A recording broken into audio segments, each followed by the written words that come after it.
Vitalica, light the way. Olá, bem-vindos a mais uma análise. Hoje a gente vai mergulhar fundo num tema que, olha, é essencial.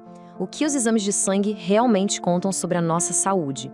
A ideia aqui é pegar aqueles números todos que parecem complicados e transformar em algo que faz sentido no dia a dia. Pensa só, muitas das condições de saúde mais sérias, elas não chegam fazendo barulho, elas se instalam em silêncio. Mas, e se a gente pudesse, de alguma forma, ouvir os sussurros do nosso corpo?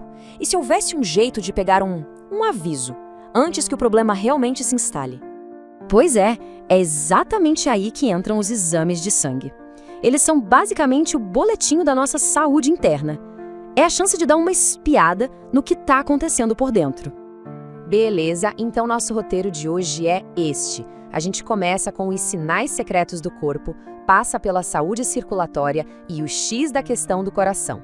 Depois, a gente olha para o motor principal do corpo, entende os níveis de açúcar e, para fechar, vamos ver como ter mais controle da saúde. Vamos começar, então, por esses sinais secretos. São aqueles marcadores que funcionam como um verdadeiro sistema de alarme do corpo, sabe? Apontando riscos que a gente nem imagina que existem. Um ponto central aqui é a inflamação crônica. Ela é tipo a raiz de muitas doenças, de problemas do coração a diabetes. E um marcador fundamental para a gente ficar de olho é a proteína C reativa de alta sensibilidade, a famosa PCRAS. Pensa nela como um detector de fumaça super sensível. Ele não mostra onde está o fogo, mas avisa que tem fumaça, ou seja, uma inflamação escondida acontecendo em algum lugar do corpo.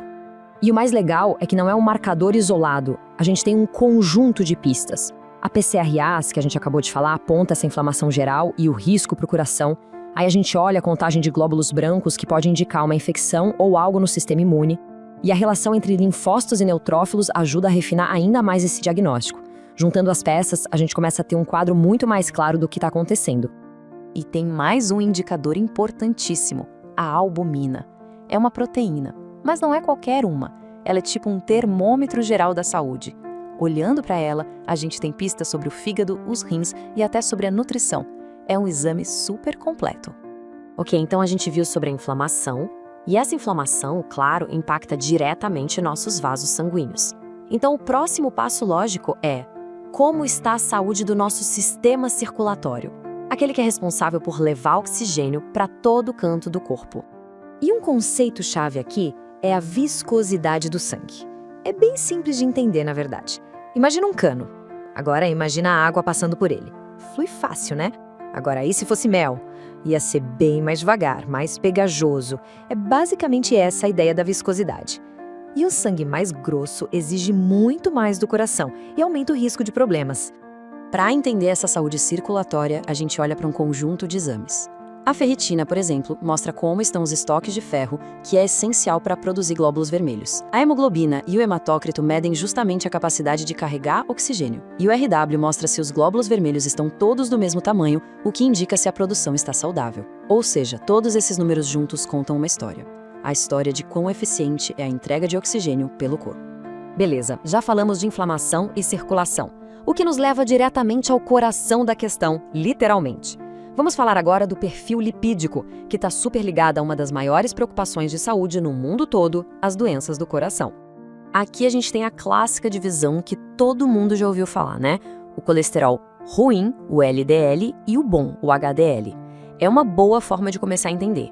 Pensa no LDL como o entregador de colesterol, que em excesso acaba deixando a carga acumulada nas artérias. Já o HDL é o faxineiro, ele vai lá e tira esse excesso, levando de volta para o fígado. O equilíbrio entre os dois é que é o segredo. Só que a história não para por aí. Um perfil lipídico moderno é mais do que só LDL e HDL. Pensa num iceberg. O LDL e o HDL são a ponta que a gente vê. Mas o que realmente importa é o que está embaixo da água. É aí que entram os triglicerídeos e principalmente a relação ApoB/ApoA. Essa relação não mede só a quantidade de colesterol, mas o número de partículas que carregam esse colesterol. E é isso que dá uma visão muito mais precisa do risco real para o coração.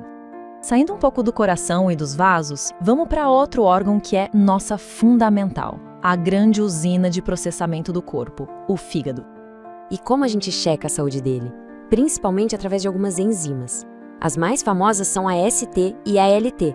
Quando as células do fígado estão sob estresse ou danificadas, essas enzimas vazam para o sangue e os níveis sobem. A GGT é outra peça do quebra-cabeça mais ligada aos ductos biliares. O ponto principal é que um aumento nesses marcadores é um alerta precoce de que o fígado pode estar pedindo ajuda, muito antes de qualquer sintoma aparecer. E falando em fígado, ele tem um papel crucial no metabolismo, o que nos leva direto para o nosso próximo tópico, a saúde metabólica. Basicamente, como o corpo lida com açúcar, um tema cada vez mais importante hoje em dia. Para entender saúde metabólica, a gente combina algumas visões. A glicose de jejum e a insulina de jejum são como uma foto, um snapshot. Mostram como o corpo está naquele exato momento sem comer. Já a hemoglobina glicada, a HB1C, é como um filme dos últimos 3 meses. Ela mostra a média de açúcar no sangue nesse período. Juntando a foto e o filme, a gente tem a história completa de como o corpo está gerenciando a energia. E o grande poder disso tudo é a detecção precoce. Pegar uma resistência à insulina no comecinho, por exemplo, antes que vire um diabetes tipo 2, abre uma janela de oportunidade gigantesca para reverter o quadro com mudanças no estilo de vida. É sobre agir antes que o problema se instale de vez.